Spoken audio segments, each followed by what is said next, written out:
तो इस पे हम चर्चा आरंभ करेंगे। सबसे पहले मैं इसके लिए आमंत्रित करना चाहूंगी हमारे मुख्य वक्ता विवेकशील अग्रवाल जी को। उससे पहले मैं आप सभी से उनका एक संक्षिप्त परिचय कराना चाहती हूँ। विवेकशील अग्रवाल जी आज किसी परिचय के मोहताज नहीं है। इन्होंने अपनी बीकॉम ऑनर्स और एमए और एमफिल की उपाधि दिल्ली विश्वविद्यालय से प्राप्त की है। उनके शैशव काल से ही अनुसंधान में विशेष अभिरुचि रही है। उनके अनेक लेख बहुत से समाचार पत्रों में प्रकाशित होते रहे हैं।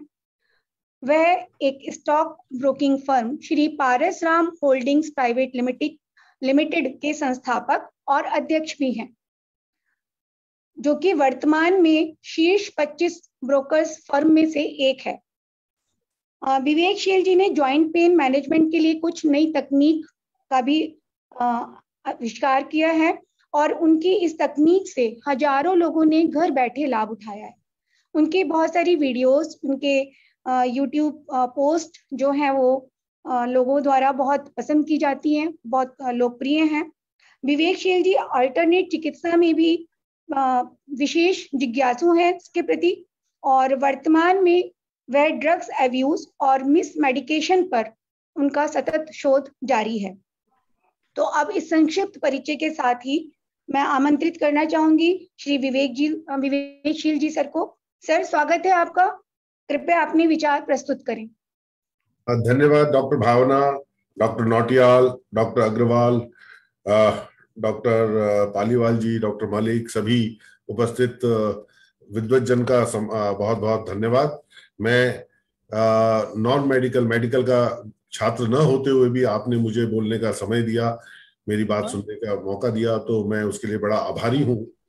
आपका विषय तो है पोस्ट पैंडेमिक, पर मैं समझता हूं कि अभी पोस्ट पैंडेमिक वाली स्थिति आई नहीं है। पैंडेमिक भी चालू है और लोगों को थर्ड वेव की आवश्यकता है। और कुछ लोग तो कह रहे हैं, कुछ लोगों का बीच में अनम्यूट हो रहा है, तो वो हितेश जी म्यूट कर लें।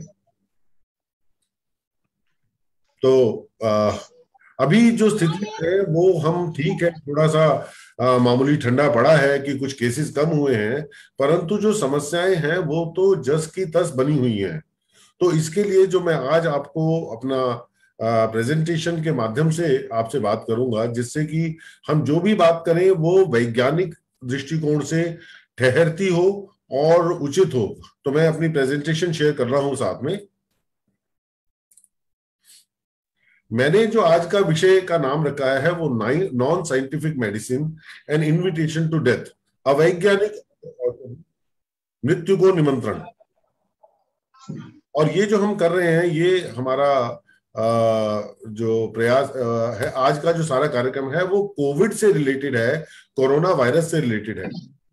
मित्रों, मैं इसमें कोविड के जो ये सब पिछले एक वर्ष में लगभग 35 लाख लोगों की मृत्यु हो गई, इसका मैं सबसे बड़ा कारण मानता हूं एक भय का वातावरण। जैसे ही पिछले वर्ष चीन से, वुहान से ये आरंभ हुआ और सारे विश्व में एक भय व्याप्त हो गया, देखने लगे कि चीन में लॉकडाउन लगाया, चीन में लोग हॉस्पिटल्स भरने लगे, लाशें गिरने लगी, और फिर हमको एग्जाम्पल दिया जाने लगा, उदाहरण दिया जाने लगा स्पेनिश फ्लू का। 100 साल पहले 1918-1920 के बीच एक स्पेनिश फ्लू आया था, जिसमें कहते हैं कि 5 करोड़ लोगों की डेथ हो गई थी। 5 करोड़ उस समय की दृष्टि से बहुत अधिक थे, और भारत भर में ही कहते हैं कि 1.5 करोड़ लोगों की मृत्यु हो गई थी। तो ये बहुत बड़ी संख्या थी। आज भारत में भी यदि उसको उस अनुपात में गिना जाए तो लगभग 6-7 करोड़ की जनसंख्या बनती है। पर इस सब में हम लोगों ने ये, इस भय से हम घबरा तो गए। हमको जब वो पुराने चित्र आने लगे कि कैसे मेकशिफ्ट हॉस्पिटल्स बनाए गए और ऑक्सीजन के लिए लोग तड़प रहे हैं, हम लोग घबरा तो गए। पर किसी ने, और इससे जो भय व्याप्त हुआ उससे हम लोग, ये कहना चाहिए कि सारा मेडिकल सिस्टम और सब बहुत घबराए हुए थे कि न जाने क्या होने वाला है। और ये जो फियर फैक्टर बढ़ा, मैं ये समझता हूं ये सबसे बड़ा कारण रहा इसकी मिसहैंडलिंग का। आप, जैसा कि मैंने कहा, लगभग 34-35 लाख लोगों की 1-1.5 वर्ष में मृत्यु हो गई, पर ये हम भूल गए कि हर वर्ष भी 6.5 लाख लोगों की मृत्यु हो जाया करती थी, ऐसी WHO की रिपोर्ट है। 6.5 लाख लोग कौन से? जिनको वायरल इन्फेक्शन से, इन्फ्लुएंजा लाइक इलनेस से जिनकी मृत्यु होती थी, वो हम भूल गए कि हर साल ही वो लोग मरते हैं। तो इस साल क्या हुआ? इस साल एग्रेशन बढ़ गया, इस साल फियर फैक्टर बढ़ गया। शुरू शुरू में दिल्ली में केसेस आए कि जिन लोगों को पॉजिटिव आया कोविड, उन्होंने चौथी छठी मंजिल से छलांग लगा दी। तो ये सुसाइडल टेंडेंसी भी हम में आ गई, हम बहुत घबरा गए। बट जब हम 1918-2000 की बात कर रहे थे, तो ये किसी ने नहीं बताया कि उस समय एस्पिरिन दी जा रही थी बुखार उतारने के लिए। आपको इसकी थोड़ी सी बैकग्राउंड में ले जाऊं कि एस्पिरिन का आविष्कार बेयर कंपनी ने लगभग सन 1885 में किया था, और 1918 तक उसके पास सोल सेलिंग राइट्स थे, मार्केटिंग और कोई नहीं कर सकता था। और 1918 में ही उसका ये अधिकार, उसका पेटेंट खत्म हुआ, और सभी कंपनियां एस्पिरिन बनाने लगी बहुत मात्रा में और बहुत बिकने लगी। तो उससे पहले जब ये फीवर के लिए दी जाने लगी, तो 50 वर्ष बाद ये समझ में आया कि जितनी एस्पिरिन की डोज टॉक्सिक होती है। अब इसमें ये बात ध्यान रख लीजिएगा कि आज हम एस्पिरिन को फीवर के लिए बहुत कम देते हैं, हम उसको ब्लड थिनर के लिए 75 mg या 150 mg देते हैं। उस समय एक व्यक्ति को एक दिन में 8 से 10 ग्राम एस्पिरिन दी जा रही थी। यानी कि आज में टॉक्सिक डोज है, म्यूट कर दीजिएगा, आज की जो टॉक्सिक डोज मानी somebody is speaking, you take care. Okay, आज की जो टॉक्सिक डोज मानी जाती है उससे 10 से 25-30 गुना एस्पिरिन दी जा रही थी। और जब कुछ आर्मी के लोगों ने कुछ लोगों का शवों को पोस्टमार्टम करके देखा तो लंग्स में पानी भरा हुआ था। और आपको ये ध्यान दिला दूं कि उस समय भी ऐसी ही ऑक्सीजन की कमी हो रही थी, ऐसे ही फेफड़े खराब हो रहे थे। तो आज जो हो रहा है और जो उस समय हो रहा है उसमें कोई बहुत फर्क नहीं था। उस समय एस्पिरिन की ओवरडोज थी, जो हमें लगभग 50 से 70 साल बाद हमको समझ में आई। पर क्या कारण है कि जब ये कोविड का स्केयर चालू हुआ, इसकी बात आरंभ हुई, तो किसी ने ये तो नहीं बताया, ये नहीं बताया कि उस समय एस्पिरिन की ओवरडोज से डेथ हो रही थी। अब देखिए, रविंद्रनाथ ठाकुर का कलकत्ता में आश्रम था, वहां भी लोग बीमार होने लगे। उन्होंने वहां एक मेकशिफ्ट हॉस्पिटल बनाया। तो उन्होंने अपने जो पेशेंट्स थे उनको एक मिश्रण बना के दिया जिसका नाम रखा पंचतिक्त। आप सब आयुर्वेद वाले हैं, तो पंचतिक्त में उन्होंने नीम, गिलोय, निर्गुंडी और केले की जड़ और मंडूक पर्णी का एक मिश्रण बना के दिया। तो उनके यहाँ 2 दिन, 3 दिन, 4 दिन में सब लोग ठीक होने लगे। नेताजी सुभाष चंद्र को वहां से कुछ पत्र गए कि आपके यहाँ बाहर विदेशों में इतनी बुरी हालत है और हमारे यहाँ तो हॉस्पिटल खाली हो गए हैं कलकत्ता में। ये अलग बात है कि बॉम्बे में लोग मर रहे थे, मद्रास में लोग मर रहे थे, क्योंकि वहां एस्पिरिन दी जा रही होगी। और दूसरा एक सामने यह आया कि जो लोग होम्योपैथी ले रहे थे, आप जानते होंगे कि विश्व में 1950 तक एलोपैथी के साथ साथ दूसरी पैथीज, नेचुरोपैथी, होम्योपैथी, आयुर्वेद और बहुत सी औषधि विज्ञान जो है उस समय बहुत पॉपुलर थी। ये तो सिस्टेमेटिकली आगे सब समाप्त होती चली गई और प्रभुत्व जो है केवल एलोपैथी का बढ़ता चला गया। तो जिन लोगों ने होम्योपैथी ली, आप विश्वास करेंगे उनकी मरने की संख्या, उनका अनुपात केवल 3% था। तो ये बातें हमारे सामने ना आने से हम लोग एक भय के वातावरण में जी रहे थे। देखिए, आज का हाइपोथेसिस क्या है? आज ये माना जाता है कि कोविड जो ये वायरस है ये बड़ा इन्फेक्शियस है। अचानक नाक में या मुंह में प्रवेश करता है, फिर गले में 3-4 दिन बैठता है और उसके बाद एकदम से लंग्स में पहुंच जाता है। और इससे जो है हमारी इम्यून सिस्टम ओवर एक्टिव हो जाता है, बहुत अधिक साइटोकाइंस छोड़ने लगता है। हमें इसमें कुछ टेक्निकल वर्ड्स को साथ में बात करते चलेंगे तो हम, और मैं चाहता हूं कि कुछ ऐसे शब्द आप नोट भी करते जाएं कि साइटोकाइंस की मात्रा बहुत बढ़ जाती है। और जब वो ओवर एक्टिव इम्यून सिस्टम की वजह से ये माना जा रहा है कि कोविड पेशेंट्स में बहुत सी क्रिटिकल स्थिति बन जाती है, फिर हमें टारगेट करके इम्यूनोसप्रेसिव दवाइयां देनी पड़ती हैं। और उसके बावजूद लंग्स में, कुछ लोग कहते हैं लंग्स में वायरस आ गया, पर जो लंग्स के स्पेशलिस्ट है उन्होंने बोला ये वायरस नहीं, ये इन्फ्लेमेशन आई।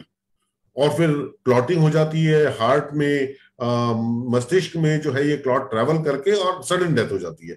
तो ये आज का हाइपोथेसिस है जो सब लोग मान रहे हैं। 99.99% से भी अधिक लोग यही मानते हैं कि ऐसा ही हो रहा है। जितनी भी क्रिटिकल समस्याएं आ रही हैं ये सब कोविड से आ रही है। कोविड का स्ट्रेन इतना भयानक है। अब इसमें दवाइयां की क्या दी जा रही है, भारत की बात करूं, देखिए हम भी पिछले 1.5 साल से जब से कोविड आया, और हम भी लगातार, मैं भी स्टडी कर रहा हूं क्योंकि मेरा सदा इंटरेस्ट रहा कि किस प्रकार की औषधि क्यों दी जा रही है, क्या पर्पस है।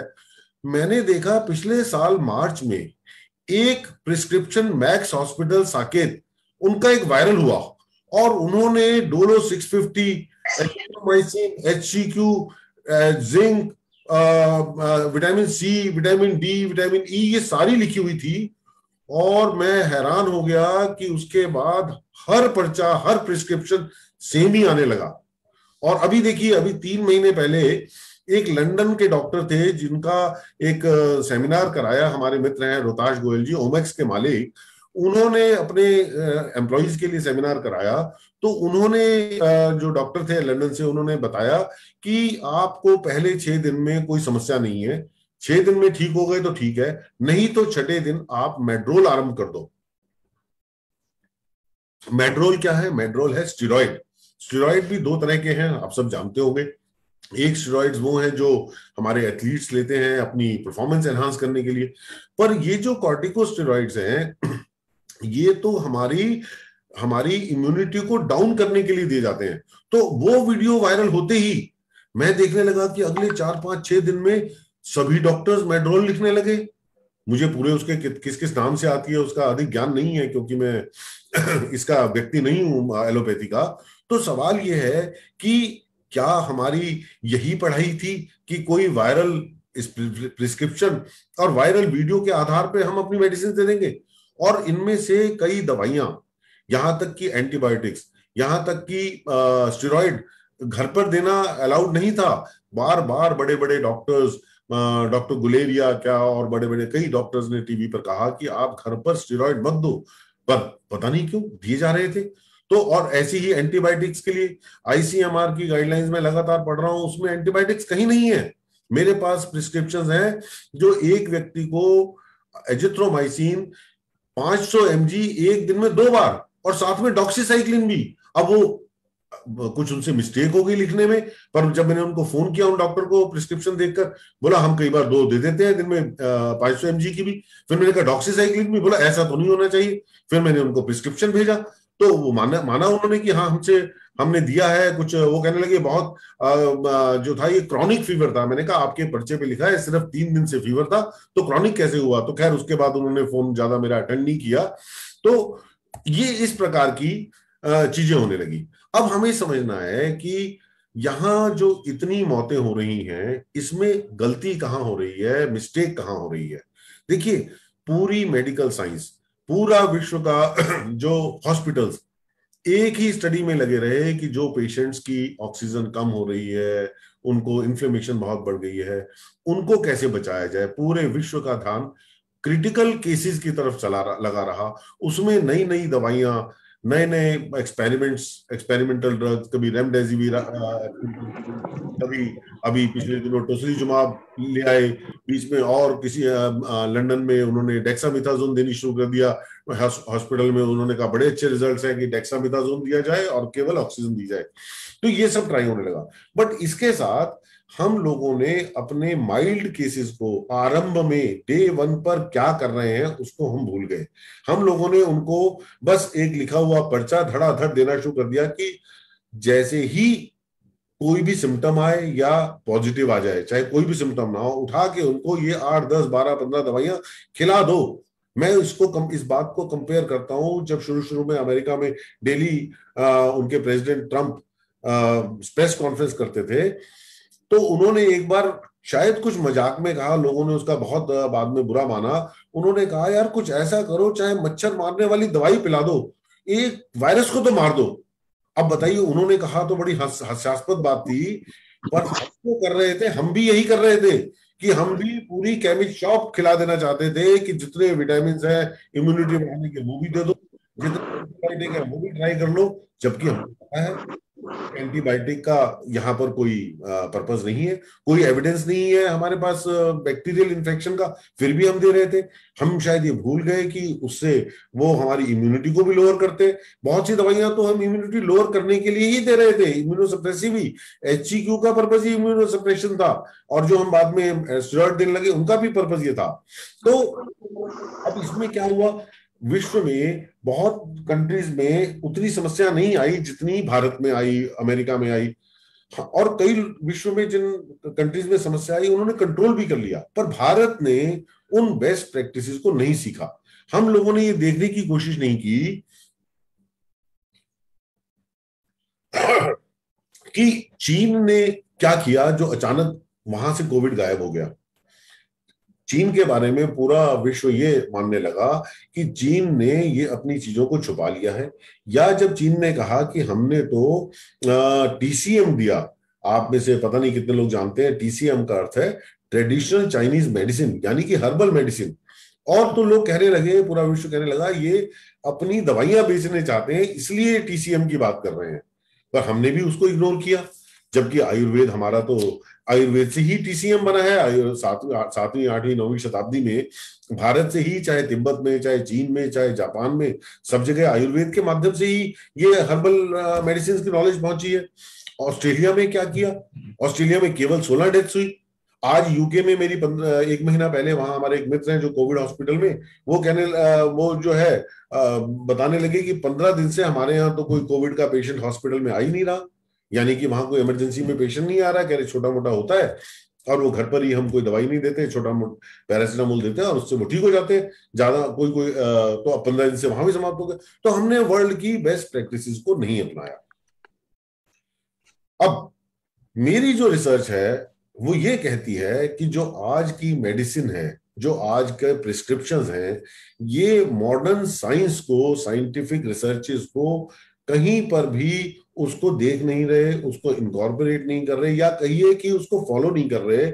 और साइंस एक तरफ है, मेडिसिन दूसरी तरफ हो गई है। साइंस जो कह रही है, जो 15, 20, 25 साल में रिसर्चेस आई, मेडिसिन में उसको इनकॉर्पोरेट नहीं किया।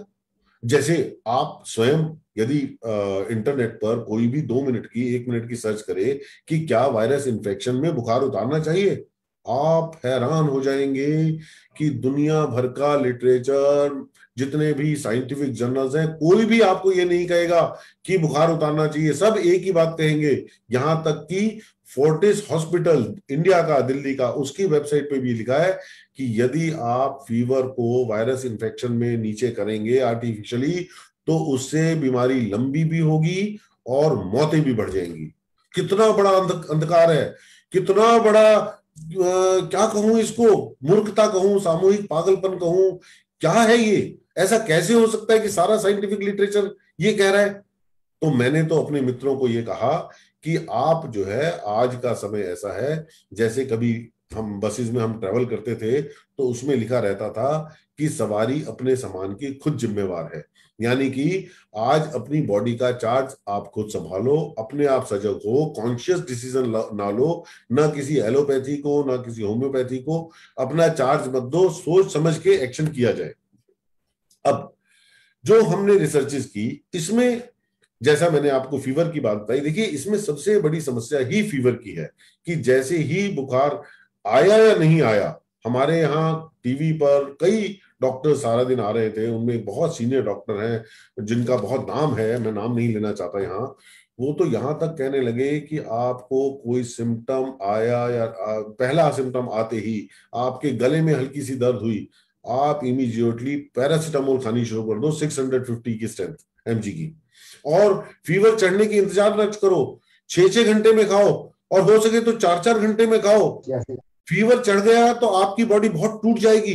तो यहां सबसे बड़ा जो अटैक किया हमने फीवर को किया, जैसे वायरस, फीवर ही वायरस है, जबकि आप जानते हो, सब लोग जानते हो कि फीवर जो है हमारी बॉडी का एक नेचुरल इम्यून रिस्पॉन्स है। हमारी इम्यूनिटी जब एक्टिव होती है तो वो फीवर को बढ़ाती है। कैसे बढ़ाती है? कि हमारे मैक्रोफेजेस जब वायरस को पहचानते हैं, देखिए वायरस तो लाखों वर्ष से आते रहे हैं, करोड़ों वायरसेस हैं। हमारी बॉडी ने, हमारे आरएनए ने उनको पहचान के अपनी बॉडी को एडजस्ट कर लिया। तो वायरस तो आते हैं, वायरस का हमारे पास कोई इलाज नहीं है जी। तो आप म्यूट करा दीजिएगा जब बीच में कोई बोले। तो वायरस, जो मैं बात कर रहा था कि जब वायरस को हमारे मैक्रोफेजेस, हमारे सेल्स पहचानते हैं तो कुछ साइटोकाइंस रिलीज करते हैं, जिनमें से कुछ साइटोकाइंस का काम होता है कि हमारे हाइपोथैलेमस ब्रेन में एक टेम्परेचर सेट करने का वो है, उसको जो है वो बढ़ा देते हैं। यानी कि बॉडी को 100 टेम्परेचर चाहिए तो 100 की आदेश चला जाता है, 101 चाहिए तो 101 का भी चला जाता है। और ये वायरस जो आपका कोविड है, ये तो बड़ा वीक वायरस है, इसमें तो ज्यादातर लोगों का 100, 101, 150, 2 तक जाता है। पहले के वायरसेस हम भी बचपन से देखते आए हैं, 104, 5 तक भी फीवर चला जाता था। तो मैं इसको आप बड़े हैरान होंगे मैं जब कहता हूँ वीक वायरस है। रेयरली आप सब चिकित्सा क्षेत्र से जुड़े हैं, आपने रेयरली कोई केस देखा होगा जो 103 से ऊपर फीवर जा रहा है। तो जो वो फीवर बढ़ाते हैं, अब फीवर बढ़ाने से जैसे ही फीवर बढ़ता है वो मैक्रोफेजेस नए साइटोकाइन छोड़ने बंद कर देते हैं, और फीवर बढ़ जाता है तो जिन साइटोकाइंस ने अपना अलग अलग काम है कर चुके, उनको फीवर ही बॉडी से एलिमिनेट करता है। यानी कि फीवर का जो साइकिल है, वो जो शरीर में गंदगी इकट्ठी हो रही है उसको क्लियर करना भी है। अब मैं इसको एक बड़े अजीब से एग्जाम्पल से आपको बताऊंगा कि मान लीजिए आपके घर में आप 10-12 लोग रहते हैं, 5-7 कमरे हैं, आपके घर में प्रतिदिन कुछ खाने का सामान आ रहा है, कुछ फल फ्रूट सब्जी आ रही है, आपके यहाँ डेली अनाज आ रहा है, दूध आ रहा है। आपके यहाँ जो आप कंज्यूम कर लेते हैं उसमें जो बचता है वो आप डस्टबिन में डाल देते हैं, और जो कंज्यूम कर लेते हैं वो काम करने के बाद मल के द्वारा आप त्याग देते हैं। अब मानिए कि आपके कूड़ा 7 दिन तक उठना बंद हो जाए, आप जो मल त्याग रहे हैं वो सारी टॉयलेट सीट्स ब्लॉक हो जाएं और सारा जो मल है वहां इकट्ठा होता रहे, तो 7 दिन में जो आपके घर का हाल होने वाला है, और आप बाहर नहीं कहीं जा सकते, आपको जाना वही है, वही हाल आप शरीर का कर देते हो कि शरीर में से जो गंदगी फीवर ने ही निकालनी थी और नई साइटोकाइंस को आना रोकना था, वो आपने उसको डिस्टर्ब कर दिया। तो अब एक और काम करता है फीवर। जब फीवर बढ़ता है तो बॉडी इसलिए बढ़ाती है कि जितने भी वायरस इन्फेक्शन है, वायरस का रेप्लिकेशन आगे बढ़ना रुक जाता है हाई फीवर में। इसके मैं आगे कुछ आपको एग्जांपल्स दूंगा, साइंटिफिक एविडेंस दूंगा। आप मेरी बात तब मानिए जब आप उसकी रिसर्चेस देख लें, साइंटिफिक एविडेंस देख लें, राइट।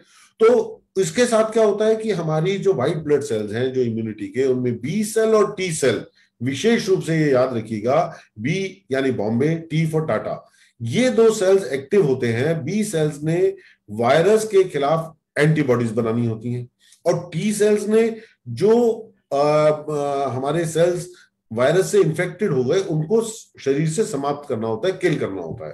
तो ये ज्यादा अच्छा काम कर पाते हैं इस फीवर बढ़ने पर। यदि फीवर नहीं बढ़ा होगा तो वो उतना एंटीबॉडीज नहीं बन पाएंगी। अब यही सब कुछ हो रहा है कि जैसे ही वायरस आता है फीवर बढ़ता है और बी सेल और टी सेल एक्टिवेट होने लगते हैं, उसके बाद हम क्या करते हैं, फीवर को गिरा देते हैं।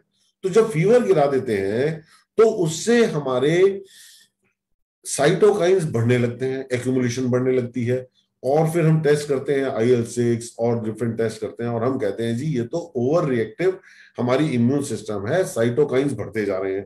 और एक दिन ऐसी स्थिति आती है, आप कहते हैं जी ये तो साइटोकाइन स्टॉर्म आ गया, जो कि मेन पजल है हमारे कोविड की।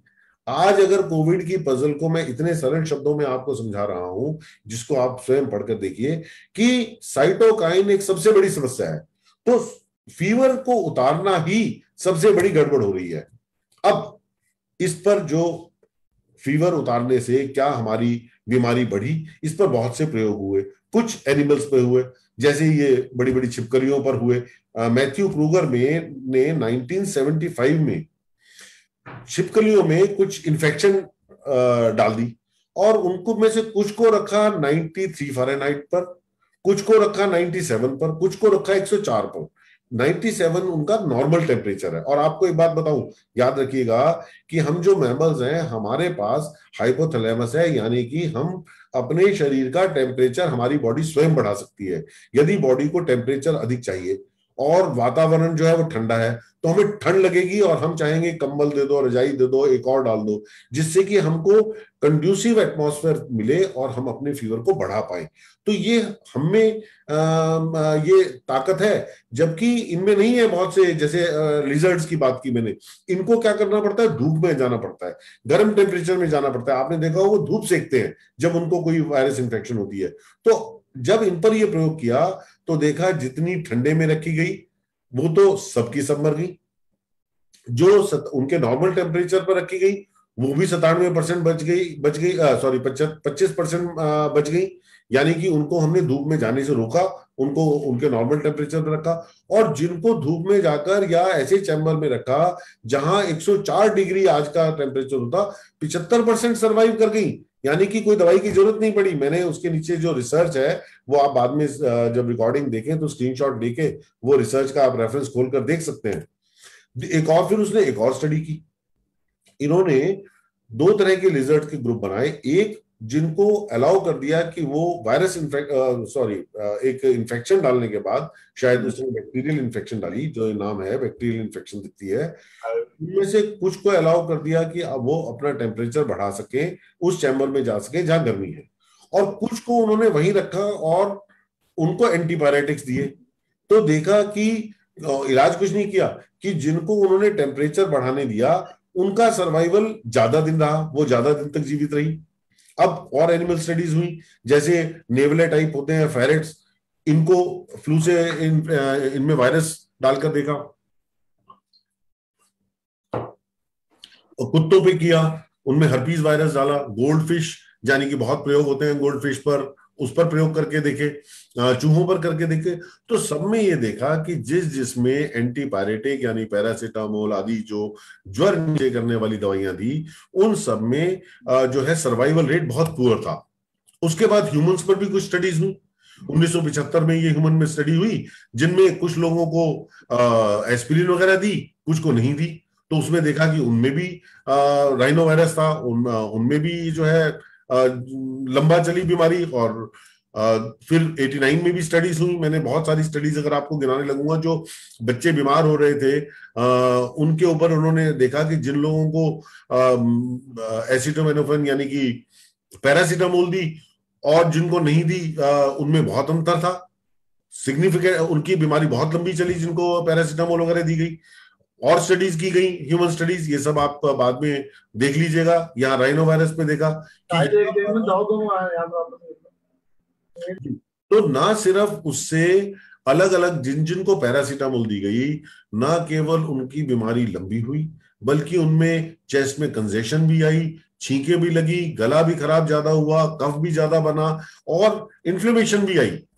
92 में भी स्टडीज हुई। तो इतनी स्टडीज होती रही हैं कि अब ये देखिए, ये वाली स्टडी है कि जिन बच्चों को फीवर उतारने की कोशिश नहीं की, 104 तक जाने दिया, उनको वो 2 दिन में ठीक हो गए, और जिनका फीवर जबरदस्ती उतारा वो 12 दिन में ठीक हुए। ये सन 2000 की स्टडीज है, इसमें भी इसी प्रकार की चीजें आ रही हैं। ये 2005 की स्टडी है, इसमें देखा कि इसमें तो ये भी आया कि वो उनमें डेथ्स बहुत ज्यादा हो गई जिनका फीवर उतारा गया। 2016 की स्टडी आई, आप इसको बाद में आराम से देखिएगा कि मोर्टेलिटी रेट जिनमें फीवर रहा उनमें सबसे कम था, 22% था। जिनमें नॉर्मल टेम्परेचर रहने दिया उनमें 31% था, और जिनको टेम्परेचर पूरा रहने दिया जिनका टेम्परेचर काफी डाउन कर दिया वो 47% लोगों की डेथ हो गई।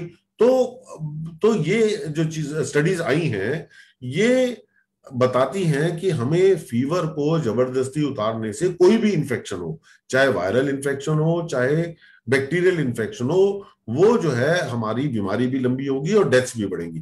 पर आप देखिए कि जो बैक्टीरियल इन्फेक्शन है उसमें क्योंकि हमारे पास एंटीबैक्टीरियल हम लोगों ने खोज लिए, हमने एंटीबायोटिक्स खोज लिए, तो हम बैड बैक्टीरिया को मार पा रहे थे। चलिए कोई बात नहीं, साथ में गुड बैक्टीरिया भी मर गया, साइड इफेक्ट तो होते हैं, पर हम बैड बैक्टीरिया को मार पा रहे थे, उससे हमें सक्सेस मिल गई।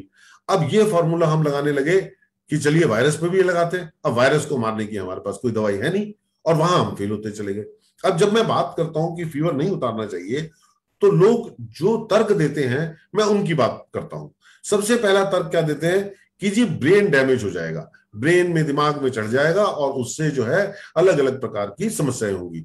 सबसे पहले आप बात ये समझ लीजिए, जो नेचुरल फीवर है किसी इन्फेक्शन के आने पर वो कभी भी ब्रेन को डैमेज नहीं करता। आज तक इसका कोई एविडेंस नहीं है, कोई केस नहीं है। कौन सा फीवर डैमेज करता है? जो एनवायरमेंटल है, यानी कि आप बहुत तेज गर्मी में चले गए, हीट स्ट्रोक हो गया, या फुटबॉल प्लेयर्स हैं जो जो बहुत देर तक लगातार गर्मी में खेल रहे हैं और उनका टेम्परेचर 105, 6, 8 चला गया, तो उनको हीट स्ट्रोक होता है। जो फिजियोलॉजिकल फीवर है उससे कभी भी हीट स्ट्रोक नहीं होता। ये सब स्टडीज हैं, ये सब एविडेंस है। दूसरा बताते हैं कि जी वो फेब्राइल सीजर्स हो जाते हैं। अब फेब्राइल सीजर्स के बारे में बहुत स्टडीज आई, डॉक्टर जैन से भी है, उन्होंने भी हमारे से जब हमारी रिसर्च देखी तो काफी इस पर डिस्कस किया कि इसके बारे में क्या है। तो ये देखा गया कि ये स्टडीज हैं कि फेब्राइल सीजर्स को बचाने में एंटीपायरेटिक्स का कोई रोल नहीं है, और एंटीपायरेटिक उसकी ट्रीटमेंट भी नहीं है, और ये कोई बहुत नुकसानदायक नहीं होते। फेब्राइल सीजर बच्चों में आते हैं, चले जाते हैं, तो इसलिए इसमें भी कोई पैरासीटामोल का बहुत रोल नहीं है। अब असली कारण है जिसके लिए हम पैरासीटामोल या दूसरी एंटीपायरेटिक बुखार उतारने की दवाई देते हैं, वो है टू फील बेटर। क्योंकि पेशेंट को जब बुखार तेज होता है तो बड़ा अनईजी लग रहा है, बॉडी में पेन्स हो रही हैं। अब देखिए भगवान ने कितना सुंदर सिस्टम बनाया कि जब आपको रेस्ट करना चाहिए, रेस्ट क्यों करना चाहिए?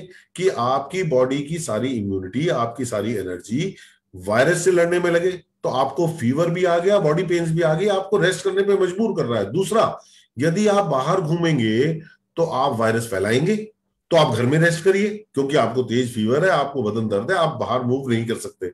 और हम क्या कर रहे हैं? क्योंकि जब हमारे पास पेशेंट आता है, डॉक्टर साहब बहुत पेन है, बहुत तकलीफ है, मेरे से सहन नहीं हो रहा फीवर, तो हम उसको जादू की पुड़िया दे देते हैं कि चलो भाई तेरा फीवर डाउन ला दिया एक बार, नाउ इट्स ओके। वो कहते जी एक बार तो ठीक लग रहा है, अगले दिन वो शाम तक फिर चढ़ जाएगा।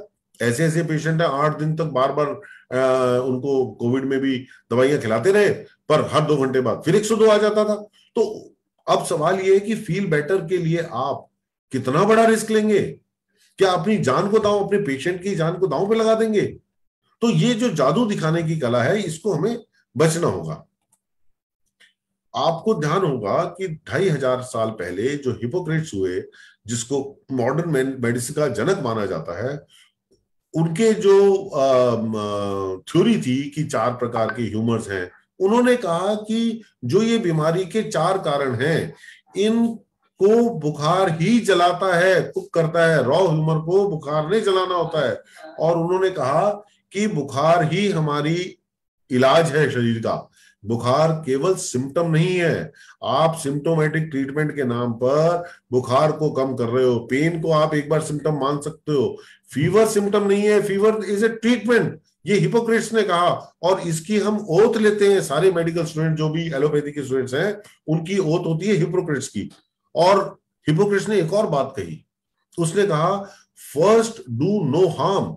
आप जब दवाई दें तो आप सबसे पहला काम ये करें कि आप देखें कि आपके पेशेंट को कोई नुकसान तो नहीं हो रहा, आपको नुकसान ना होने दें। आज हम इस बात को भूल गए और सबने मान लिया कि दवाइयों के साइड इफेक्ट तो होते ही हैं। अब ये बताएं कि यदि साइड इफेक्ट होते हैं तो दवाई तब दी जाती है जब उसका फायदा होता है। आज आप कह रहे हो कि वायरस पर ना तो पैरासीटामोल का कोई लाभ है, ना एंटीबायोटिक का कोई लाभ है। क्यों दे रहे हो? प्रोफिलैक्सिस, आगे कोई इन्फेक्शन ना हो जाए। अरे भाई, गोद के बच्चे को मार दोगे उस बच्चे को बचाने के लिए जो अभी गर्भ में भी नहीं आया। तो ये कहां का न्याय है? कौन सा तर्क है? और कितनी भी दवाइयां दी जा रही है, कितनी भी हम आज ये आइवरमेक्टिन वगैरह, इनका कोई एविडेंस नहीं है, पर दे रहे हैं। तो जब कोई मेडिसिन दी जाती है तो उसके फायदे और उसके नुकसान और फायदे को तौला जाता है। जब फायदा बहुत ज्यादा है, जरूरी है देनी, तो नुकसान होने के बावजूद भी दी जाती है। और जब नुकसान ही नुकसान है, फायदे का कोई एविडेंस नहीं है, तो मैं उसको साइड इफेक्ट नहीं मानता।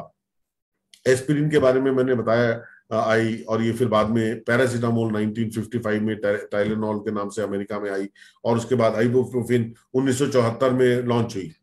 अब इस पर एंटीपायरेटिक्स पे और भी कई स्टडीज बनी, जैसे सोसाइटी में कई लोग लेते थे फ्लू में दवाई, कई लोग नहीं लेते, तो वहां देखा गया कि जो दवाई नहीं खा रहे, जो एंटीपायरेटिक्स नहीं खा रहे, वो जल्दी ठीक हो रहे हैं। और ये भी स्टडी आई कि यदि एंटीपायरेटिक्स ना दिए जाए फ्लू में, तो उन्होंने कहा कि उनकी स्टडी में यह आया कि 700 जाने यूएस में हर साल बचाई जा सकती हैं, और 40,000 पूरी दुनिया में। मैं समझता हूं कि 40,000 नहीं, 4 लाख जाने बचाई जा सकती थी। तो दूसरी स्टडी अब आई वैक्सीन पर स्टडी। अब वैक्सीन, आज हमारी वैक्सीन अभी देखा कि फेल हो रही है।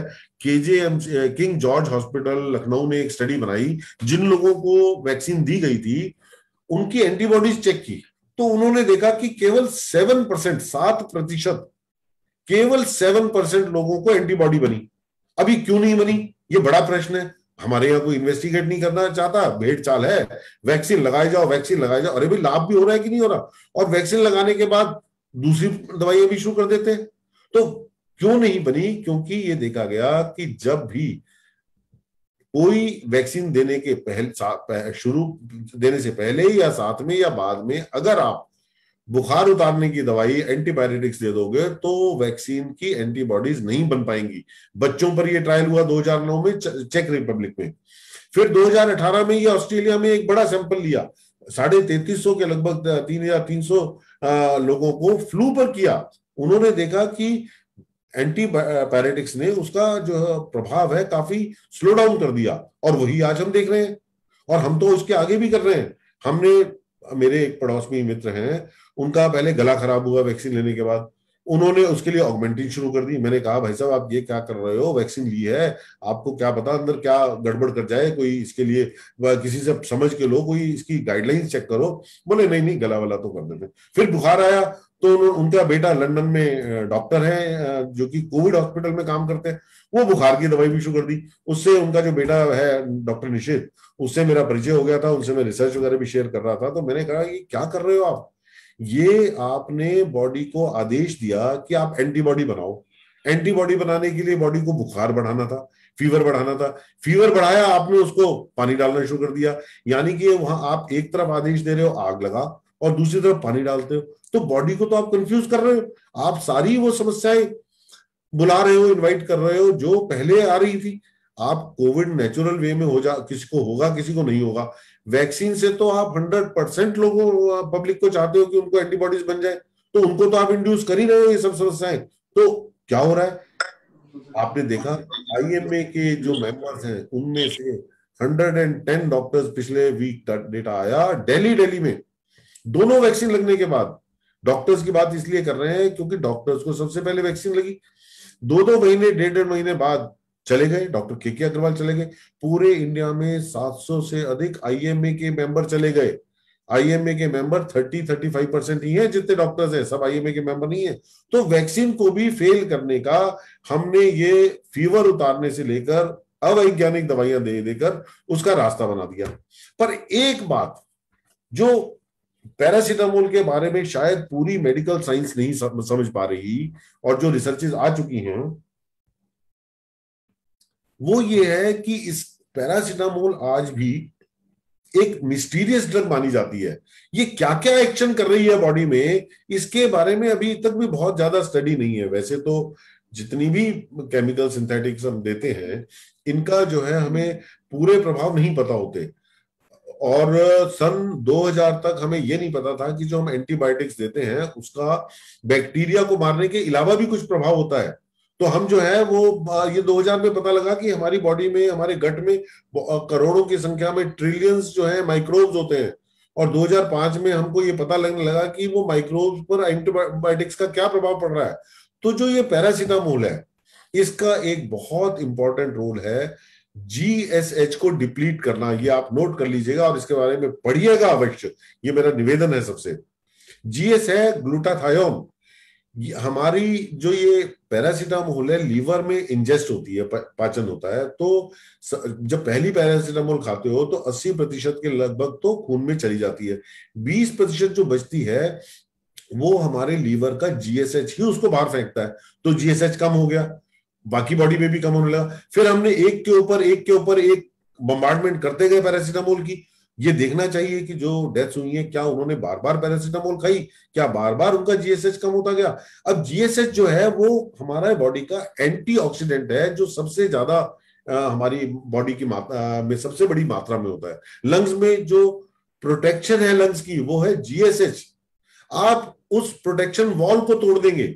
आपने पहले तो हमारी सारे सिस्टम के हमारे इम्यून सिस्टम के हाथ बांध दिए कि काम ना करो, फीवर उतार दिया, और फिर आपने ऑक्सीडेटिव स्ट्रेस बढ़ा दिया, आपने उसकी अपने किले की दीवारें भी तोड़ दी।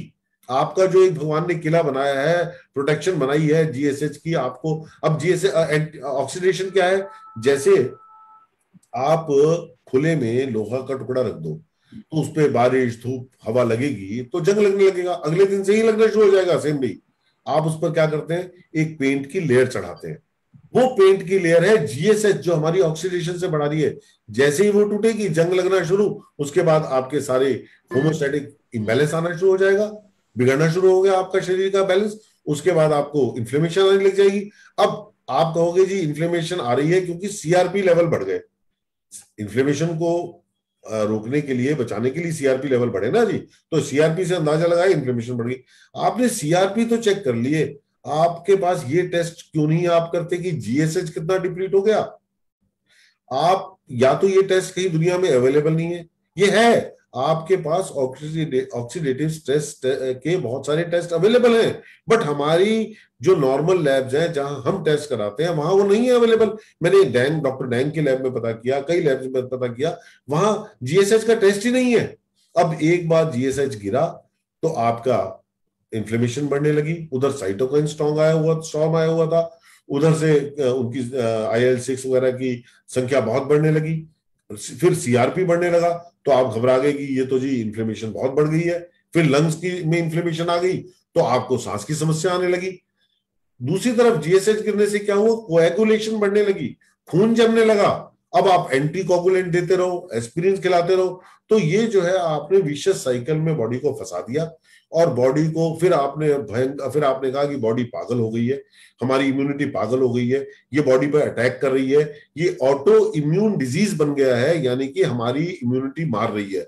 और आपने इम्यूनिटी को भयंकर दवाइयां यानी कि टारगेटेड किलिंग शुरू कर दी। IL-6 को मारना है, चलो टोसिलीजुमाब मारते हैं, किसी को किसी चीज से मारते हैं, फिर भी काम कर रही है तो हैवी स्टेरॉइड्स देते हैं।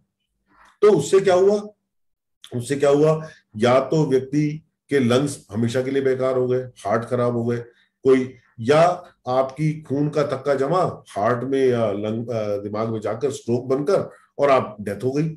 और यदि बच गए तो पता लगा अरे ये तो फंगल इन्फेक्शन होने लगी। फंगल इन्फेक्शन दुनिया की सबसे वीक इन्फेक्शन है, जिंदा व्यक्ति को नहीं होती जल्दी से, जिंदा पेड़ पौधों को भी नहीं होती, ये उन लोगों को होती है। यदि आप केसेस पढ़ेंगे, कैंसर के पेशेंट जिनको इम्यूनिटी 0 कर दी जाती है, जिनको कीमोथेरेपी से, इम्यूनोसप्रेसिव दवाइयां देने से इम्यूनिटी बर्बाद कर दी जाती है, उनको फंगल इन्फेक्शन लगती है। हमारा शरीर, हम बच्चे मिट्टी में खेलते रहते हैं, कीचड़ में खेलते रहते हैं, प्याज पे फंगस लगी हुई है, काला काला चढ़ा हुआ, आप उसको कौन पका रहा है, कैसे पका रहा है, किसने उसका वो वाला छिलका उतारा, आप खाते हैं, आपको फंगल इन्फेक्शन नहीं होती, क्योंकि बॉडी में इम्यूनिटी है भाई, हम जीवित हैं। पर जब आप पूरा ही सुरक्षा तंत्र भेद दोगे, तोड़ दोगे, तो फंगस इन्फेक्शन भी होने लगी। तो बताइए कितना दुर्भाग्य है कि आपने पूरे शरीर की रचना को पूरा पागल समझ लिया। आप एक बात समझ लीजिए कि हमारी बॉडी हमारे इंटेलेक्ट से, हमारी बुद्धि से अधिक समझदार है। जितना हम बॉडी को समझ पाए हैं उससे कहीं ज्यादा बॉडी इंटेलिजेंट है। अब एंटीबायोटिक्स आप पता नहीं कहां से कोई ढूंढ कर लाया कि एजिथ्रोमाइसिन दी जाए, और फिर इस वजह देने लग गए डॉक्सीसाइक्लिन। आपको मैंने थोड़ी देर पहले बताया था कि हमारी बॉडी में 2 इम्यूनिटी के सेल हैं जो वायरस पे काम करते हैं विशेष रूप से, बी सेल्स और टी सेल्स। अब मैं इसको इस तरह से कहूंगा कि जैसे चित्तौड़गढ़ की रानी पद्मावती, जब राजा को उन्होंने, मुगल राजा, उसने आक्रमणकारी ने बंदी बना लिया, तो उन्होंने ढूंढा भी कौन इनको छुड़ा के ला सकता है। तो दो बड़े तेज तरार सेनापति थे, लड़ाके थे, एक का नाम था गोरा, एक का नाम बादल। तो आज समझ लीजिए हमारी बॉडी में भी एक गोरा और एक बादल है, बी सेल और टी सेल।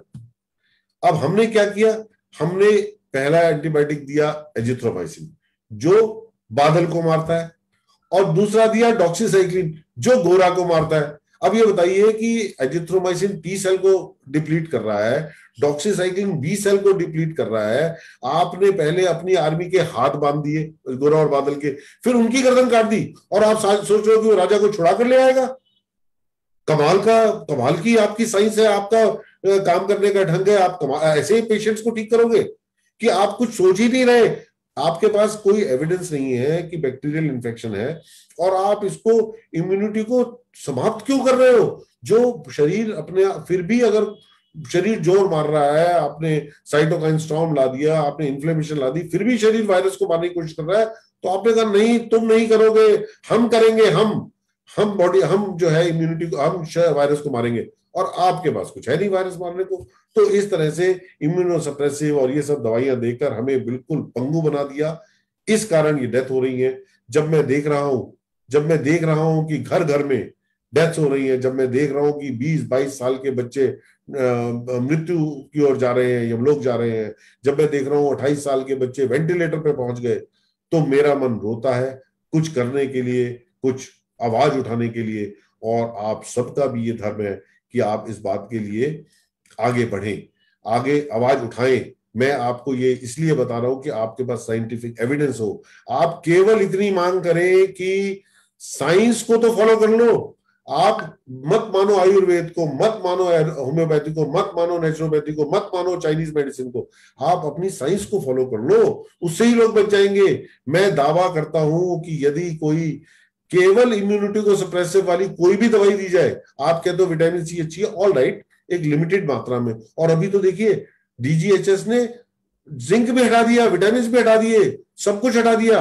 और आपको पता है इसके पीछे मेरा कितना काम है, मैंने कितने डॉक्टर हर्षवर्धन को कितनी तरह से उनको घेरा है। मैंने आईसीएमआर के सारे डॉक्टर्स को, डॉक्टर बलराम भार्गव को, डॉक्टर जो पॉल है national Covid task force chairman के, उन्होंने पहले मेल पर मुझे रिप्लाई दिया, फिर मैंने उनको लिखा कि अगर आप एक्शन नहीं कर रहे हो, 2 दिन के अंदर जवाब नहीं दे रहे हो, तो मैं पब्लिक में फुल ऑन जाऊंगा और बदनाम करूंगा आपको। उनका फोन आ गया मुझे, आधा घंटा बात की, पर कहते जी आप ट्रायल, मैंने कहा जी, कहते क्या करना चाहते हो? हमने कहा आज तक पैरासीटामोल का प्रॉपर वायरस पर ह्यूमन ट्रायल नहीं हुआ, आप ये करा दो। बोले आप करा लो। मैंने कहा जी मैं कहाँ कराऊं, मेरे पास कौन सी फैसिलिटी है, मेरे पास कौन से वो साइंटिस्ट है, ट्रायल साइंटिस्ट। बोले नहीं आप एक ग्रुप बनाओ, हमें अप्लाई करो आईसीएमआर को, मैं आपको परमिशन दिला दूंगा। अब बताइए ये तो हाल है। फिर आप कहते हैं नाम ना लो किसी का। अब नाम नहीं लूं पब्लिक प्लेटफॉर्म में तो आपको बात कैसे बताऊं अपनी?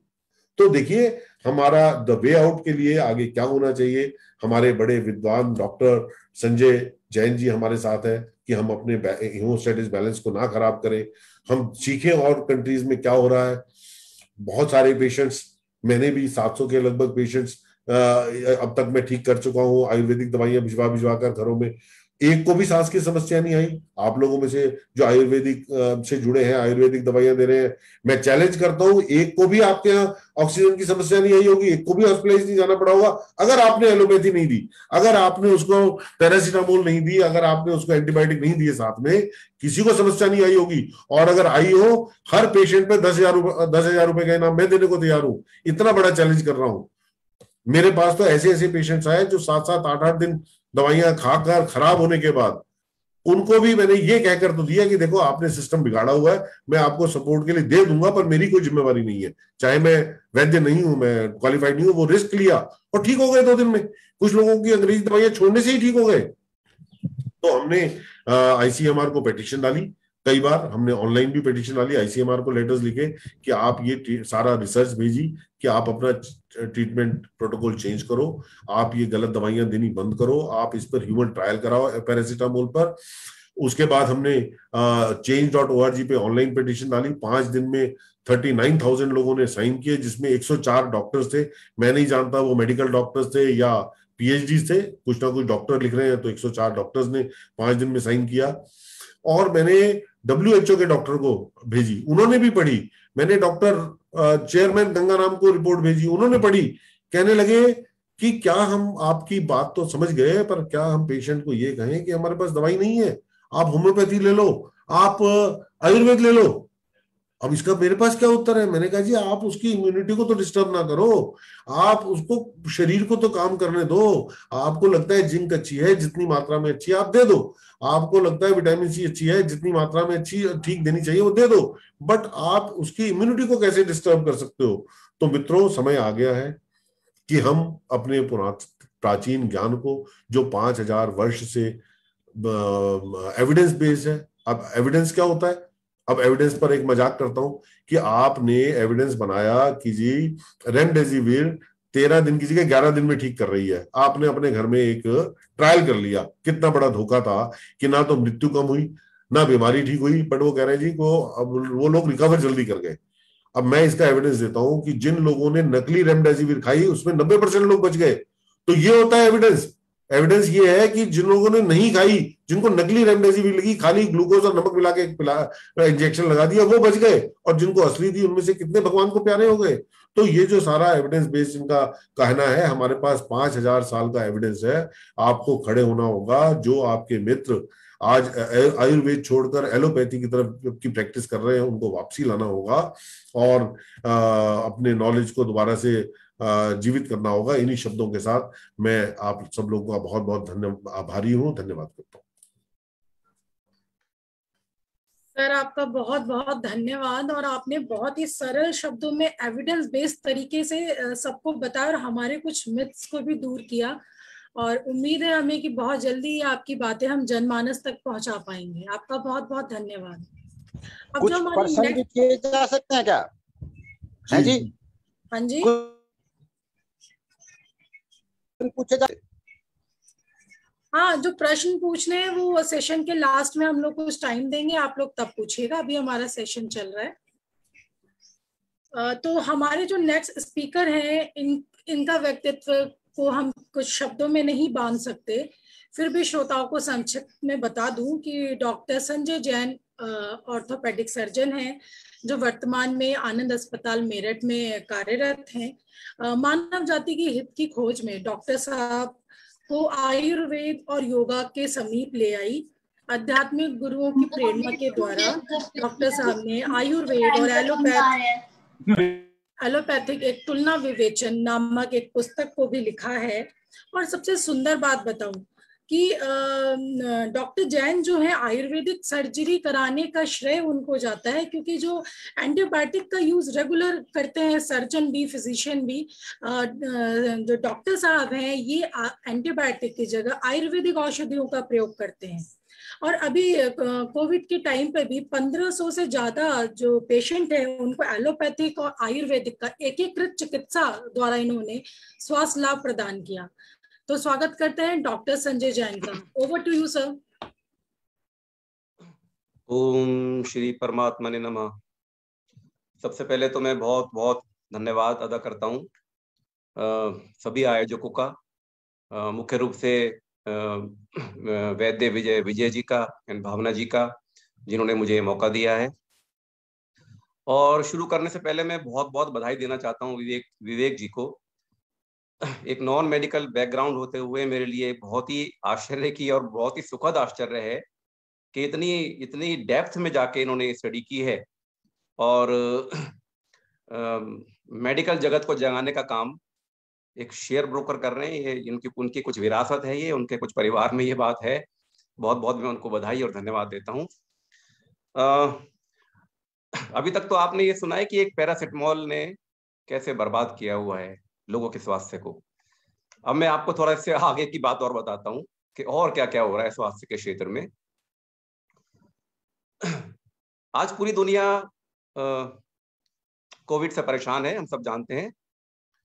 लेकिन एक बात निश्चित रूप से तय है कि एक ना एक दिन तो कोविड खत्म हो ही जाएगा। थोड़ा टाइम लगेगा, हो जाएगा खत्म। लेकिन मैं आज एक प्रश्न पूछना चाहता हूं आप सभी लोगों से, क्या कोविड खत्म होने के बाद सब कुछ ठीक हो जाएगा? क्या कोविड खत्म होने से कोविड के आने से पहले क्या स्वास्थ्य के क्षेत्र में सब कुछ ठीक था? मैं आज ये प्रश्न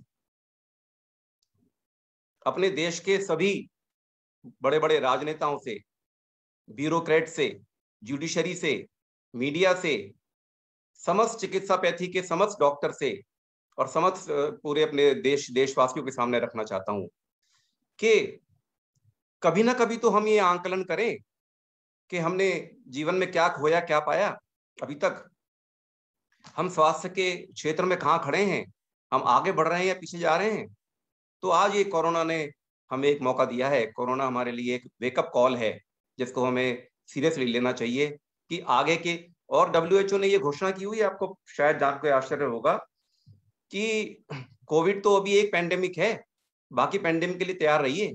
क्या आप कल्पना करेंगे क्या होने वाला है अगर एक और वायरस इस तरीके का आ गया? हम तो कोविड से ही नहीं निकल पाए हैं अभी तक। तो आज मेरी बात आप बहुत ध्यान से सुनिए। आज देश में दो प्रकार की मुख्य रूप से जो सबसे ज्यादा कॉम्प्रिहेंसिव चिकित्सा पद्धति हैं, बहुत सारी हैं लेकिन मुख्य रूप से दो ही हैं। मैं दो उनको इसलिए कहता हूं क्योंकि डिजीज प्रिवेंशन से लेके ट्रीटमेंट एंड सर्जरीज जिसके अंदर सबके सब इंक्लूडेड है, वो आयुर्वेद और एलोपैथी। और एलोपैथी जो है, जिसको मॉडर्न मेडिकल साइंस भी कहते हैं, अब हमारे देश की करीब एक सेंचुरी हो चुकी है, एक शताब्दी हो चुकी है कि वो हमारी मुख्य चिकित्सा पद्धति बनी हुई है। जो आयुर्वेद है, जो हजारों सालों से हमारे जीवन का अंग था, हमारी मुख्य चिकित्सा पद्धति हुआ करती थी, वो हाशिए पे चला गया। और बड़े दुख की बात यह है कि आज करीब करीब आजादी को भी इतना टाइम हो गया, या और भी उससे पहले भी हम गुलाम रहे हैं, लेकिन आज भी आजाद भारत में भी स्थिति यह है कि 98% जो बजट है, हेल्थ बजट है, वो एलोपैथी पे जाता है और 2% में पूरा आयुष है। आयुर्वेद, नेचुरोपैथी, होम्योपैथी, यूनानी, सिद्धा, ये सब उसमें है 2% बजट के अंदर। तो हाँ, हमें अब ये इस बातों के साथ ये आंकलन करना होगा कि आज ये सब होते हुए भी हमारे देश की स्वास्थ्य की स्थिति क्या है। तो देखिए, दो प्रकार के रोग एलोपैथी बताती है, मुख्य रूप से हैं, वही मैं लेकर चलता हूं। एक तो है कम्युनिकेबल रोग, संक्रामक रोग जिनको कहते हैं, जो जैसे बैक्टीरिया, वायरस, फंगाई आदि से होते हैं। कोविड भी उनमें से एक है।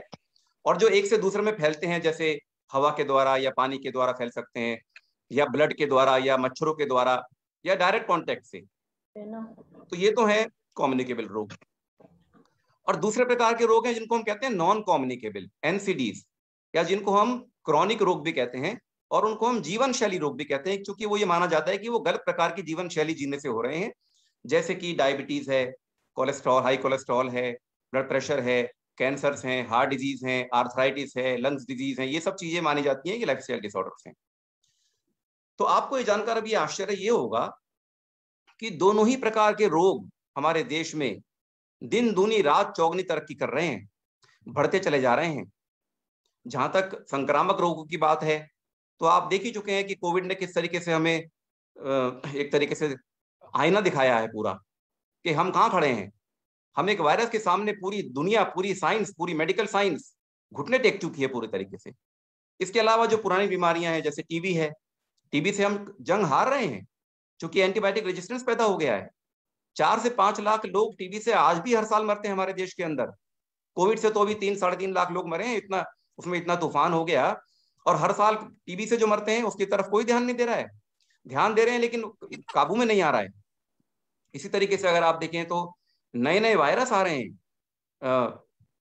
इबोला, जीका, नीपा, आपने नाम भी नहीं सुने होंगे, और वो इतने खतरनाक होते हैं कि एकदम लगता है ये क्या हो गया।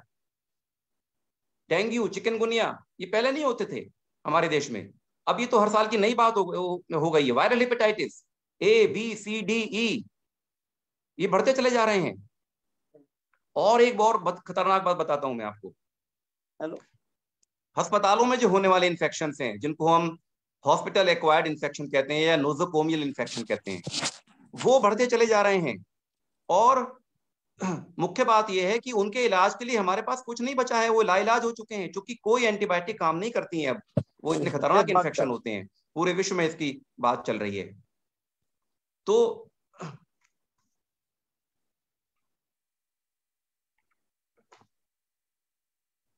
सबसे बड़ी परेशानी क्या हुई है कम्युनिकेबल डिजीज के अंदर, कि एंटीबायोटिक्स जिनको हम मैजिक बुलेट समझा करते थे, जो 1928 में पेनिसिलिन डिस्कवर हुई है, फर्स्ट सेकंड वर्ल्ड वॉर में सबसे ज्यादा यूज हुआ पेनिसिलिन का, वो उसका मैजिक आज खत्म हो चुका है।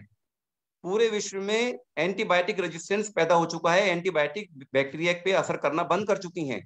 WHO ने तो ये बहुत पहले वार्निंग इशू कर दी थी कि we are heading towards post antibiotic era, और आगे ऐसा हो जाएगा कि छोटे छोटे इन्फेक्शन से दोबारा लोग मरने लगेंगे और सर्जरी होना करीब करीब इम्पॉसिबल हो जाएगा। ये WHO वार्निंग दे चुका है, और संयुक्त राष्ट्र संघ 2016 में ये डिक्लेयर कर चुका है कि एंटीबायोटिक रेजिस्टेंस हमारी बिगेस्ट ग्लोबल हेल्थ थ्रेट है। बहुत चिंता का विषय पूरे विश्व में मचा हुआ है, और मॉडर्न मेडिसिन का जो आधार है एक तरीके से वो एंटीबायोटिक पे टिका हुआ है, चाहे वो आईसी केयर हो, चाहे वो सारी सर्जरीज हो, चाहे वो इन्फेक्शंस हो। तो एक बहुत बड़ा एक संकट आ चुका है मॉडर्न मेडिसिन के सामने एंटीबायोटिक्स को लेके। एक तरफ तो एंटीबायोटिक बेकार हो गई, दूसरी तरफ एक और घटना ये घटी जिसका कोई ज्यादा शोर नहीं होता है, वो ये कि एंटीबायोटिक्स हानिकारक कीटाणुओं को तो मारती है, हम सब जानते हैं, लेकिन अब ये बात सामने आ रही है जो विवेक जी ने भी बताया, हमारे शरीर के अंदर असंख्य कीटाणु हैं जो हमारी अपनी आर्मी है, जो हमारी अपनी इम्यूनिटी है, और उनके इतने इंपॉर्टेंट फंक्शंस हैं बॉडी के अंदर कि उसको हम ये कहने लगे कि ये जो ग्रुप ऑफ माइक्रोब्स हैं जिनको हम माइक्रोबायोम या माइक्रो बायोडेटा कहते हैं, कि ये तो हमारा फॉरगॉटन ऑर्गन है जिसको हम भूल गए थे, ये हमारा एक शरीर का अंग है, क्योंकि बहुत सारी मेटाबॉलिक कार्य उन्हीं के द्वारा होते हैं वरना हो नहीं सकते, जैसे फूड का डाइजेशन वगैरह है। तो एंटीबायोटिक ने सबसे पहले हमारे इस माइक्रोबायोम को नष्ट किया, यानी कि हमारी अपनी इम्यूनिटी खत्म की। एक डॉक्टर मार्टिन हुए, उन्होंने ये कहा कि क्या आपको किसी ने बताया नहीं कि अगर आप एंटीबायोटिक बार बार लेते हैं तो आप बार बार बीमार पड़ेंगे, अब आपको हर सीजन में बीमारी होगी क्योंकि आपकी अपनी इम्यूनिटी तो बची ही नहीं है।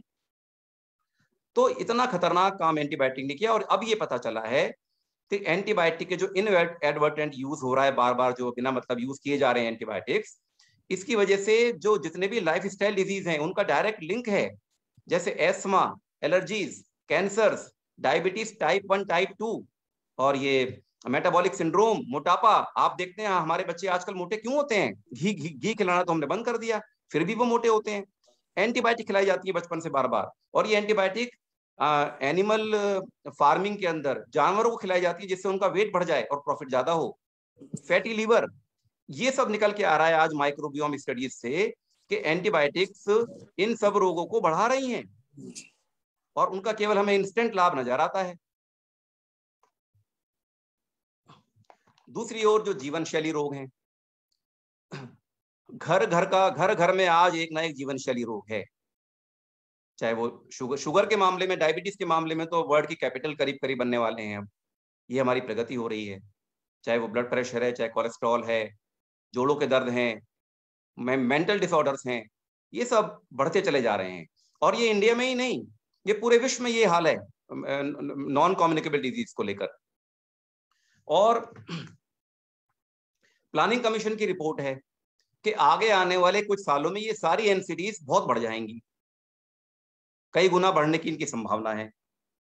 और क्या हो रहा है कि एलोपैथी के जो मॉडर्न जो पैरामीटर्स हैं हेल्थ के, जैसे वो ब्लड प्रेशर है, कोलेस्ट्रॉल है, या दुनिया भर के और पैरामीटर्स, केमिकल पैरामीटर्स हैं या फिजिकल पैरामीटर्स हैं, उनके हिसाब से अधिक मानवों को बीमार घोषित किया जा रहा है कि आपका तो ब्लड प्रेशर ज्यादा है, ये है, कोलेस्ट्रॉल आपका ज्यादा है। और अधिक से अधिक मानव, हमारी ज्यादा मानव जाति जो है वो इन पैरामीटर्स को कंट्रोल करने के लिए केमिकल दवाओं पर निर्भर होती चली जा रही है। सारी एलोपैथिक दवाओं के जो, और पूरे जीवन दवा खानी है, और केवल कंट्रोल होता है, क्योर कोई होता नहीं है। अब हम सब जानते हैं इस बात को कि पूरे जीवन दवाई खाई जाए, ये बताया जाता है। और हर दवाई के, हर एलोपैथिक दवा के साइड इफेक्ट्स हैं, यानी कि हम एक रोग का इलाज दूसरे रोग से कर रहे हैं। तो क्या हो रहा है, डिजीज लोड कम होने की बजाय और बढ़ता चला जा रहा है। आप सब जानते हैं कि जो किडनी फेलियर का जो बड़े से बड़ा एक कारण है, वो ये जो हम एनाल्जेसिक एनसेट्स खाते हैं, जो जिसमें ये वोवेरॉन वगैरह या आइबुप्रोफेन है, इस तरह के जो पेन किलर्स हैं, ये तो आप जानते हैं कि अंधाधुंध हम लोग खाते हैं, और एक गोली भी नुकसान करती है, जिसमें से पैरासिटामोल भी है जो लीवर को भी डैमेज करती है। और ये जो एनसेट्स हैं, जो पेन किलर्स हैं, ये गुर्दे खराब करते हैं, ये हमारे हार्ट को खराब करते हैं, ये हमारे पेट को खराब करते हैं, इसमें ये पेप्टिक अल्सर तक बन जाते हैं। और बड़ी शान से हम इनको खाते हैं कि ये तो बहुत बड़ा अद्भुत बात है। ये जो इंस्टेंट रिजल्ट्स के पीछे हम दौड़ रहे हैं ना, उसकी बहुत बड़ी कीमत हम चुका रहे हैं अब, ये हमें जानने की बात है। इसी तरीके से जो हम एंटासिड रोज खाते हैं, पीपीआई जिसको कहते हैं, ओमेप्राजोल, रेबिप्राजोल, ये हम खाते रहते हैं।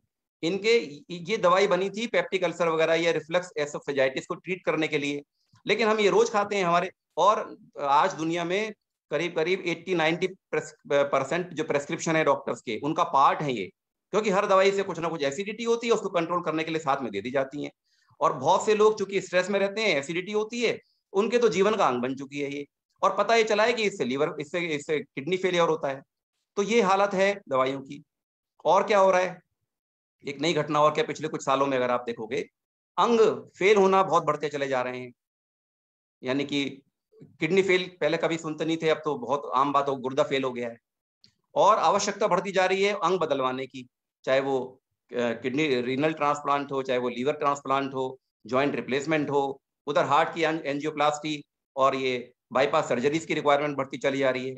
और धीरे धीरे क्या हो रहा है, कम एज ग्रुप में इनकी जरूरत पड़ती जा रही है। पहले ये जो बात 50, 60 साल, 70 में होनी थी, अब वो 40, 50 साल के आसपास होने लगी है। तो अंग जो है बदलने की बात बढ़ती चली जा रही है। और क्या हो रहा है इसके बाद, ये मैं आपके सामने एक दृश्य रख रहा हूँ, हेल्थ का स्टेटस क्या है हमारे कंट्री के अंदर। और ये हो रहा है कि आर्थिक बर्बादी हो रही है पूरे देश के अंदर। आपको जानकर ये आश्चर्य होगा कि करीब 5 करोड़ लोग हर साल, ये प्लानिंग कमीशन का आंकड़ा है, हर साल आज इलाज के कारण गरीबी रेखा के नीचे चले जाते हैं। अब जानते हैं अगर किसी एक घर में कैंसर ही हो जाए अगर, तो वो कैंसर वाला तो जब जाएगा वो जाएगा ही जाएगा, लेकिन वो अपने पूरे परिवार को नष्ट करके जाएगा, क्योंकि उसका घर बिकेगा। ऐसा इलाज है कैंसर का, आप जानते हैं। और आश्चर्य की बात यह है कि ये बात केवल भारत में नहीं है, अमेरिका तक में ये हाल है, जहां पे ये बताया गया है कि करीब जो लोग अपना दिवाला पीट देते हैं, 70% जो कारण है उसके पीछे बैंकरप्सी का, उसमें मॉडर्न ट्रीटमेंट है। और तो ये, और WHO ने डिक्लेयर कर दिया है that modern medicine has become economically unsustainable even in the richest countries of the world. अब संभव नहीं है इसको, क्योंकि रिक्वायरमेंट बढ़ती चली जा रही है, कहीं बात रुकती नहीं है। और अब सबसे खतरनाक बात बताता हूं मैं आपको। सबसे खतरनाक बात यह है कि अमेरिका में एक किताब लिखी गई, एक रिसर्च हुई, उसका नाम था डेथ बाय मेडिसिन। वहां के बड़े बड़े रिसर्चर्स और डॉक्टर्स ने ये रिसर्च करके डेटा निकाला सारा, कि कितने लोगों की डेथ दवाइयों के साइड इफेक्ट के कारण या और कारण। तो ये पता चला, शॉकिंग रेवलेशन, ये पता चला कि one of the biggest cause है आज मॉडर्न मेडिसिन इटसेल्फ, जो हम ट्रीटमेंट कर रहे हैं, और इसको नाम दिया गया आइट्रोजेनिक डिजीजेस। कभी किसी एलोपैथी के डॉक्टर से पूछिएगा कि आइट्रोजेनिक डिजीज क्या होती है भाई। आइट्रोजेनिक डिजीज होती है जो रोग या जो मृत्यु खुद चिकित्सा के कारण हो रही है, चाहे उसके अंदर ड्रग्स के साइड इफेक्ट्स हो, चाहे मेडिकल एरर्स एक अपने आप में थर्ड लीडिंग कॉज है डेथ का पूरे वर्ल्ड के अंदर, या कॉम्प्लिकेशंस हो ट्रीटमेंट्स की, जो हमारे ट्रीटमेंट्स की कॉम्प्लिकेशंस हैं। और एक चौथी बात हो रही है जिसका मैं ज्यादा जिक्र तो नहीं करूंगा, ओवर ट्रीटमेंट, अननेसेसरी ट्रीटमेंट। एक स्टडी हुई थी, जब ये पता चला कि जॉइंट रिप्लेसमेंट अगर 1 लाख पूरी दुनिया में होते हैं या ज्यादा होते हैं, तो केवल 30,000 को आवश्यकता है, बाकी तो बिना मतलब किए जा रहे हैं। तो ये सब जो बातें हैं चारों, ये आज एक बड़े से बड़ा कारण बन चुका है मृत्यु का। और यहां तक कहा जा रहा है कि ये नंबर 1 कारण हो चुका है, यानी कि जितनी मृत्यु हार्ट डिजीज से होती है, जितनी कैंसर से होती हैं, उससे ज्यादा मॉडर्न चिकित्सा के कारण हो रही हैं।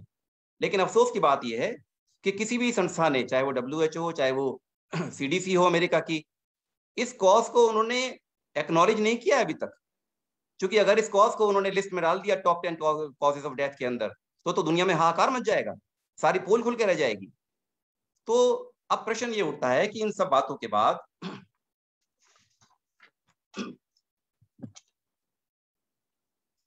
आखिर हम किधर जा रहे हैं? स्वास्थ्य की ओर जा रहे हैं या मृत्यु की ओर, विनाश की ओर जा रहे हैं? कभी इस बारे में हम सोचेंगे क्या? जितना विकास बताया जाता है मॉडर्न मेडिसिन का, जो चिकित्सा व्यवस्था पूरे देश में चल रही है, कहा जाता है जादुई विकास है आज तो इसके बाद तो मानव जाति को स्वस्थ हो जाना चाहिए था, लेकिन हुआ तो बिल्कुल उल्टा। एक भी आदमी आपको स्वस्थ मिलना मुश्किल हो गया जो दवा ना खा रहा हो। ये आज की स्थिति है। अस्पतालों में भीड़ लगी हुई है। अगर आप एक देखेंगे, ब्रॉड व्यू देखेंगे, तो देश में हाहाकार मचा हुआ है रोगों को लेकर, बड़ा से बड़ा आर्थिक बर्डन है परिवारों के ऊपर, चिकित्सा को लेकर बर्बादी हो रही है। एक प्रश्न ये उठता है कि इस प्लेनेट ऑफ अर्थ के ऊपर जो पृथ्वी पे सबसे ज्यादा विकसित जीव है वो मानव है, और वो मानव सबसे ज्यादा बीमार है। पशु तो इतने बीमार नहीं होते, वो तो अपनी प्रकृति में छलांग लगाते हुए घूम रहे हैं। सबसे ज्यादा विकसित मानव सबसे ज्यादा बीमार, आखिर क्यों? तो ये कैसी चिकित्सा व्यवस्था हमारे देश में चल रही है जिसके रहते रोग बार बढ़ता चला जा रहा है और हम शांत बैठे हुए हैं कि जो कुछ है वो यही है। और भारत सरकार क्या कर रही है? नए नए एम्स डिक्लेयर हो रहे हैं पूरे वर्ल्ड में, in every न्यूक and corner of the country की नए नए एम्स खोल देंगे हम। तो ये जो रोग बाहर बढ़ता चला जा रहा है, क्या ये नए एम्स खोलने से काबू में आ जाएगा? हम ये कब विचार करेंगे कि हमारी मुख्य समस्या आखिर है क्या? हमारी मुख्य समस्या चिकित्सा व्यवस्थाओं की कमी है या अप्रत्याशित रूप से बढ़ता हुआ रोग बाहर है? हम तो चिकित्सा व्यवस्थाओं की कमी मानकर नए नए अस्पताल खोलने में लगे हुए हैं। हम ये कब समझेंगे कि नहीं, हमारी मुख्य समस्या है बढ़ता हुआ रोग भार, और अगर वो रोग भार ऐसे ही बढ़ता रहा तो आप हर गली मोहल्ले में अस्पताल खोल लेना, कुछ नहीं होगा बर्बादी के अलावा। तो हमें ये विचार करना होगा। अब प्रश्न ये उठता है कि आखिर इस रोग भार के बढ़ने का कारण क्या है? मूल कारण क्या है? ये रोग भार बढ़ता क्यों जा रहा है? अब आप ये विचार करें कि अगर देश में रोड साइड एक्सीडेंट्स जो होते हैं उनको ट्रीट करने के लिए अगर आप ये मानो कि बहुत 5-5, 10-10, 20-20 किलोमीटर पे ट्रॉमा सेंटर्स बन गए हैं, तो क्या इसका मतलब ये है कि अब ट्रैफिक के नियमों का पालन करने की कोई जरूरत नहीं है? ड्राइविंग सीखने की कोई जरूरत नहीं है? अब तो ट्रॉमा सेंटर है, हम जो चाहे करें? क्या ये मतलब है क्या इसका? विचार करें आप। अगर आप ये सोचें, अगर ऐसा होने लगे कि लोग जो हैं बिना ट्रैफिक नियमों की जानकारी लिए अपने अपने व्हीकल लेकर सड़क पर आ जाएं, तो क्या होगा? तूफान, आफत आ जाएगी, विनाश हो जाएगा। इतने एक्सीडेंट्स होंगे कि आप गली मोहल्लों में ट्रॉमा सेंटर खोल लेना, आप फेल हो जाओगे। सारी चिकित्सा व्यवस्था फेल हो जाएगी इस बढ़ते हुए एक्सीडेंट्स के आगे। ये बात हमें मुख्य रूप से जानने की है। तो इसी प्रकार अगर देश में आधुनिक अस्पताल उपलब्ध हो गए हैं, मान लिया बहुत अच्छे नंबर में हो गए हैं, आज तो बहुत अस्पताल हैं, तो क्या इसका मतलब ये है क्या कि अब हेल्थ के नियमों को जानने की कोई आवश्यकता नहीं है, क्योंकि अब तो अस्पताल हैं?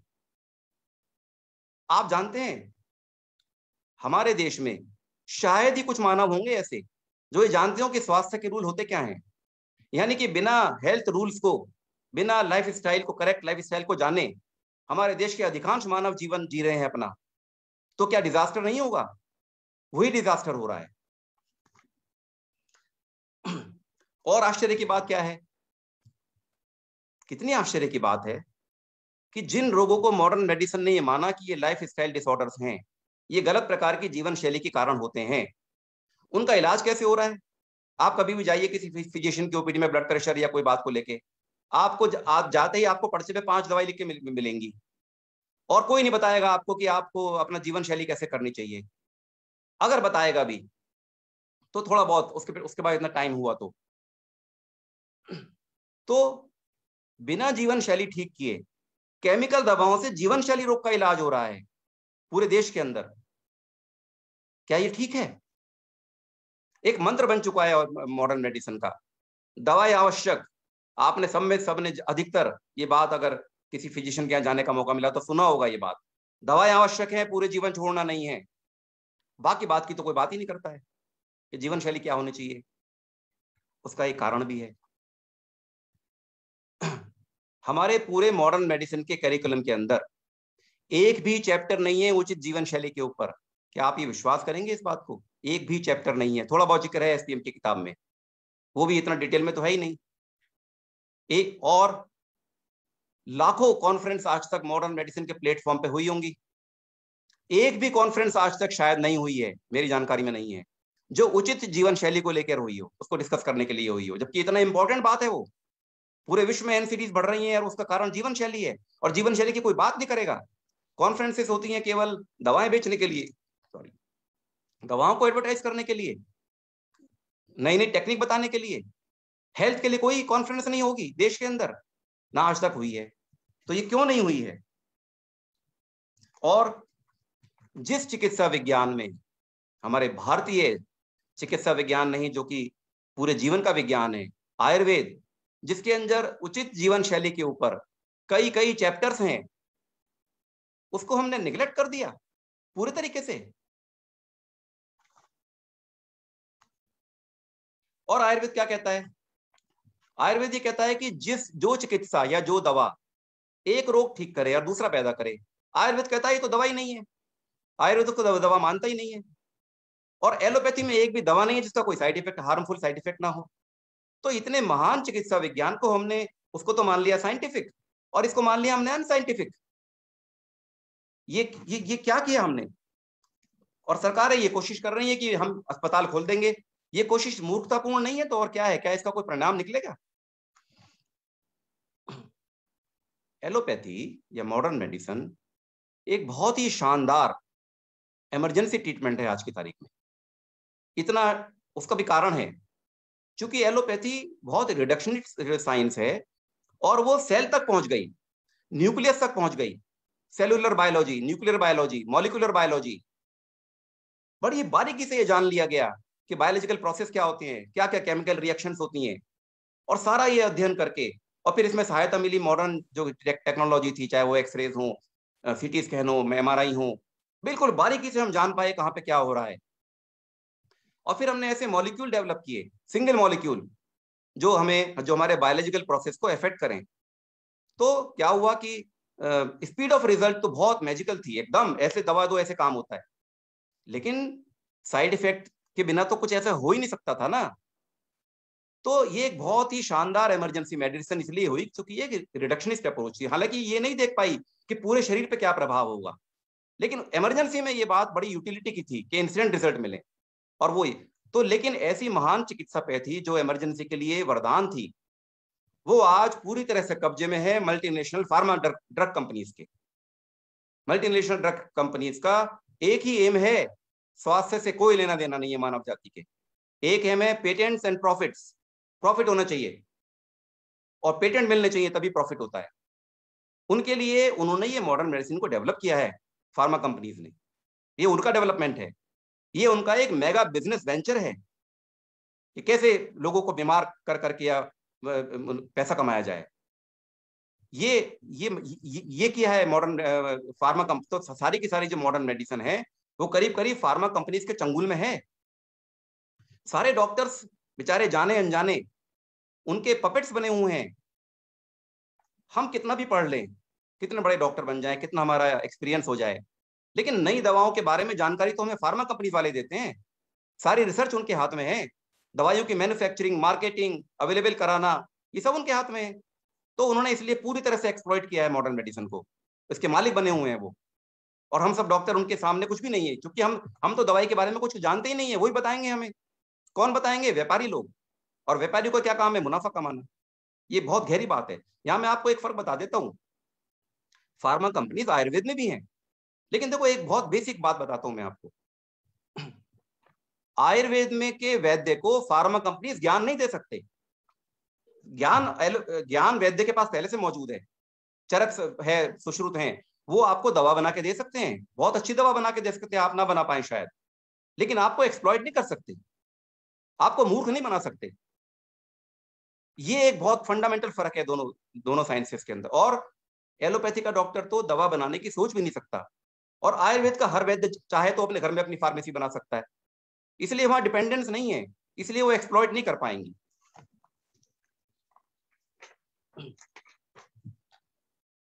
तो क्या हुआ फिर? इसके दुष्प्रभाव में क्या हुआ? एक इमरजेंसी जो चिकित्सा पद्धति थी, शानदार, कई साइंटिस्ट का उसमें मेहनत थी, उसको इन कंपनीज ने मानवों के दैनिक जीवन पर थोप दिया, कि रोजमर्रा के जीवन में उसको डाल दिया। उसके बहुत दुष्परिणाम हुए। क्या हुआ? जैसे ऐसा हुआ जैसे मक्खी मच्छरों को AK-47 से मारा जाने लगा। अरे छोटे छोटे इन्फेक्शन, आपके कोई गला खराब हो गया, कुछ हो गया, एंटीबायोटिक्स देना।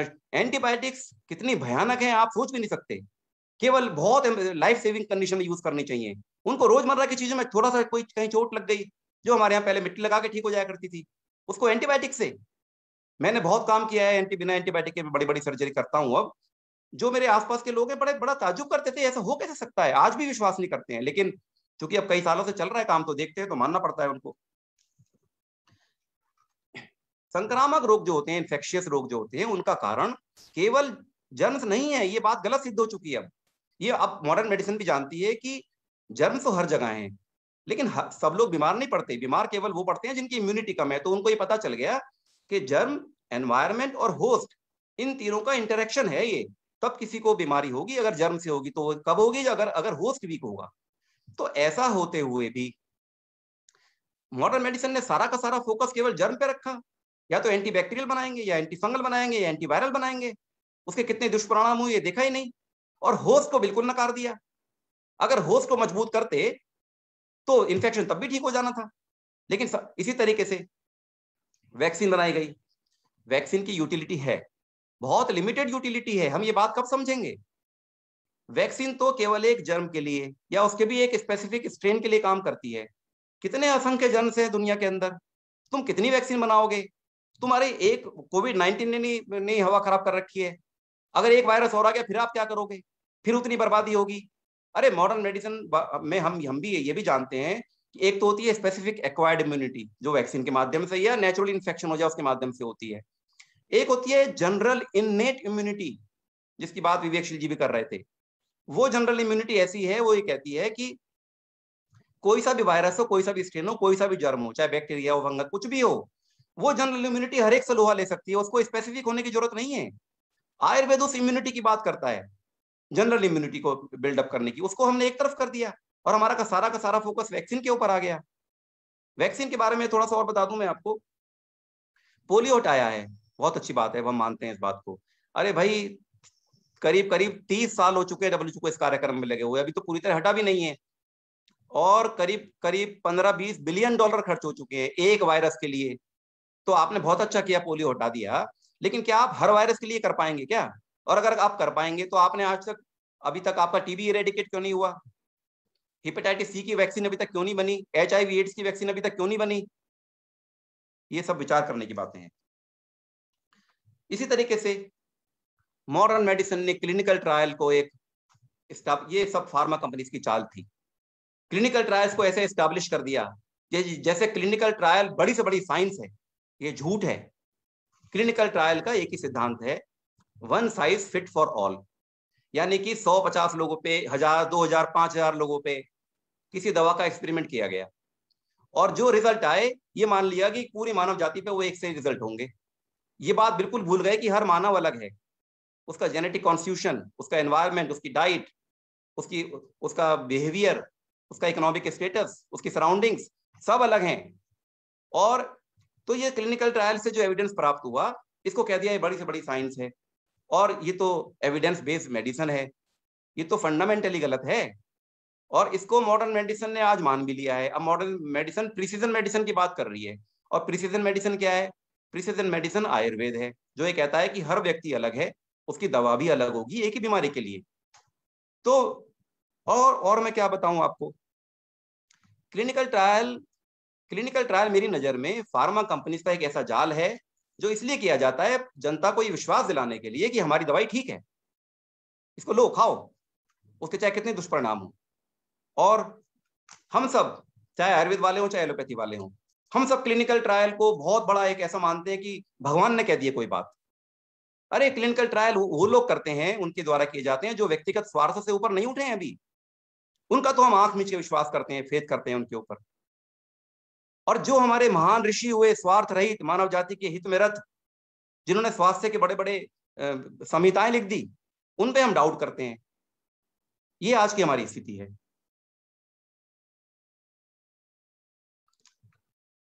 तो मैं ये पूछना चाहता हूं, ये जो विज्ञान का नाम हर वक्त हमारे पर थोपा जाता है, तो क्या विज्ञान केवल वही है क्या जो पिछले 50-100 सालों में विश्व में हुआ है?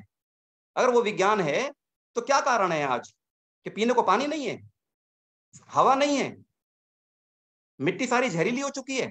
इसको विज्ञान कहते हैं। स्वास्थ्य के नाम पे सारा विश्व बीमार है, ये विज्ञान की उपलब्धि है। विज्ञान तो जीवन को खुशहाल बनाता है। अरे विज्ञान तो वो है जो हजारों साल पहले हमारे देश में हो चुका, और अगर नहीं हुआ तो फिर क्यों पूरे विश्व ने हमारे योग को आज मान लिया, हजारों साल पुराने योग को क्यों मान लिया? तुम्हें इतना समय लगा समझने में कि इसमें विज्ञान है। इसको विज्ञान कहते हैं। ये है विज्ञान जो हजारों साल पहले वाला आज भी पूरी तरह, और तुम मानने पे मजबूर हो गए। अगर हमारा विज्ञान नहीं है तो क्यों अमेरिका ने हल्दी का पेटेंट कराया, जिसको बाद में हमने खाली कराया? क्यों अमेरिका के अंदर आज लाटे दूध के नाम से येलो मिल्क बिकता है वहां पे? क्यों नीम का पेटेंट कराया? क्यों गौमूत्र के ऊपर अमेरिका ने पेटेंट ले रखे हैं? हम लोगों के जागने का समय है। तो हुआ क्या? आयुर्वेद के अनुसार बताए गए नियमों की घोर उपेक्षा की गई। क्या बताया गया? 5-7 गोली रोज खाओ, एक ब्लड प्रेशर की, एक कोलेस्ट्रॉल की, एक खून पतला करने की, और एक थायराइड की, एक विटामिन डी की, और हो गई स्वास्थ्य की रक्षा। ये हमें सिखाया गया। और कुछ भी खाओ, कभी भी खाओ, किसी भी कॉम्बिनेशन में खाओ, कोई फर्क नहीं पड़ता, बस कैलोरी और वो देख लो, विटामिन, कार्बोहाइड्रेट, प्रोटीन वगैरह, ये बताया गया। और जीवन में कुछ भी करो, कभी भी सो, कभी भी जागो, कोई चिंता की बात नहीं है। और कितने भी भोग भोगो, 16 साल की उम्र के बाद सारे भोग भोगने की आजादी है। जो आपके मन में आए, मर्यादा, डेकोरम कुछ नहीं होता है, डिसिप्लिन कुछ नहीं होता है। और चिंता मत करो, डॉक्टर हैं, दवा है, मौजूद हैं, हम आपकी रक्षा कर लेंगे। हम सारी बीमारियों को कंट्रोल कर सकते हैं, हम शरीर के सारे अंग बदल सकते हैं। ये मैसेज मिला मानव जाति को, और उसकी इस अंडरस्टैंडिंग को ठीक करने की कोशिश हम में से किसी ने भी नहीं की कि ये गलत है।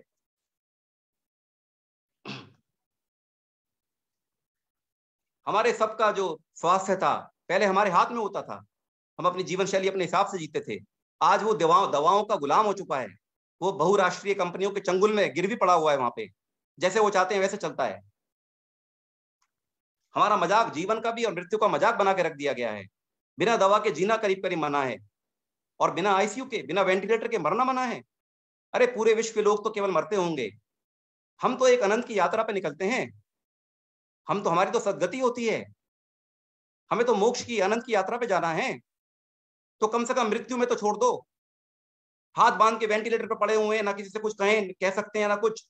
अरे मैं मरना चाहता हूं अपने घर पे, अपने परिवार के बीच में, भगवान का नाम लेते हुए और गंगा जल लेते हुए। कहां गई वो हमारी संस्कृति? मरने की भी इतनी दुर्गति कर दी, कम से कम इसको तो बदलो। तो आयुर्वेद के स्वास्थ्य के नियमों, और एक घटना क्या घटी कि आयुर्वेद की तो पूरी उपेक्षा हो गई, डिजीज बर्डन बढ़ने लगा, और एलोपैथी ऐसा नजर आने लगा कि ये इंडिस्पेंसेबल है, इसके बिना तो जीवन में काम चल ही नहीं सकता। बिल्कुल ऐसा ही हुआ, और ये सच बात भी है। आज की तारीख में एलोपैथी के बिना काम नहीं चलेगा आज की तारीख में, जो नजर आ रहा है। हालांकि समय बदलेगा अब। ये बिल्कुल वैसा ही हुआ जैसे कुछ साल पहले हमारे कंट्री में बॉर्डर सिक्योरिटी फोर्स बहुत वीक थी, हम सब जानते हैं। और आए दिन हमारे देश के अंदर टेररिस्ट अटैक हुआ करते थे। आए दिन क्या ये काम था कि आज वहां अटैक हो गया, आज होटल ताज में हो गया, और उसके लिए कमांडो फोर्स थी। तो ऐसा नजर आने लगा धीरे धीरे कि कमांडो फोर्स के बिना तो जीवन हो ही नहीं सकता। और हमें लगता था कि कमांडोज हमारा जीवन बचा रहे हैं, जबकि हम सब जानते हैं कि जितना जितना कमांडो ऑपरेशन होंगे उतना उतना ही बर्बादी हो रही थी। ठीक है, तो होटल ताज में कुछ मानवों की रक्षा हो गई, लेकिन बर्बादी तो पूरी हो गई। और कोशिश ये हो रही थी कि हर शहर में, हर स्टेट में अब नई नई कमांडो फोर्स डेवलप करी जाए, क्योंकि इनके बिना काम नहीं चलेगा। बिल्कुल ऐसा ही जैसे आज की तारीख में कोशिश हो रही है कि हर शहर में, हर स्टेट में नए नए एम्स बना दिए जाएं। बिल्कुल इस तरीके से हो रहा है। हमें ये जानना होगा, और हम ये भी जानते हैं कि जैसे ही हमारी पिछले कुछ सालों में बॉर्डर सिक्योरिटी को मजबूत किया गया, टेररिस्ट अटैक भी बंद हो गए, इमरजेंसी होनी बंद हो गई, और कमांडो को ऐसा लगता है जैसे छुट्टी पे गए हुए हैं। तो बिल्कुल यही बात चिकित्सा के क्षेत्र में लागू होती है। अगर हम आयुर्वेद को मजबूत कर देंगे, जो हमारी एक तरह से बॉर्डर सिक्योरिटी फोर्स है, जो या तो रोग को हमारे शरीर में घुसने ही नहीं देगा, या शुरू में ही वो उसको जड़मूल से नाश कर देगा, तो हमें हमारे इमरजेंसी कम हो जाएंगी और रोग भार कम होना शुरू हो जाएगा। कमांडोज की या एलोपैथी की जरूरत, इमरजेंसी मेडिसिन की जरूरत पड़नी कम हो जाएगी। इस बात को हम कब समझेंगे? तो जिस दिन से आयुर्वेद हमारी दैनिक चिकित्सा पद्धति बन जाएगा, उस दिन से हमारी रोग भार कम होना शुरू हो जाएगा और सब कुछ ठीक होना शुरू हो जाएगा। इमरजेंसी चिकित्सा पद्धति की जरूरत पड़नी कम शुरू हो जाएगी। तो देश की जो मुख्य समस्या है वो बढ़ता हुआ रोग भार है। और उसका कारण क्या है? उसका कारण है कि एक ओर तो स्वास्थ्य के नियमों की पूरी अनदेखी, बिना स्वास्थ्य के नियम जाने लोग अपनी अपनी बॉडीज को ड्राइव कर रहे हैं सड़कों पे या पूरे जीवन के अंदर। सबसे बड़ी बात तो ये है, सबसे बड़ी चोट तो ये है। और दूसरा क्या है कि जो रोजमर्रा के जो दैनिक जीवन के जो छोटे मोटे या बड़े बड़े भी जो भी रोग हैं, उन सब का इलाज हो रहा है इमरजेंसी मेडिसिन के द्वारा, जिनके की साइड इफेक्ट्स हैं, तो रोग बाहर और बढ़ता चला जा रहा है। तो ये दो घटनाएं इसलिए भयानक घट रही हैं कि उल्टा, और तो हमारा स्वास्थ्य दोनों तरफ से मात खाता जा रहा है।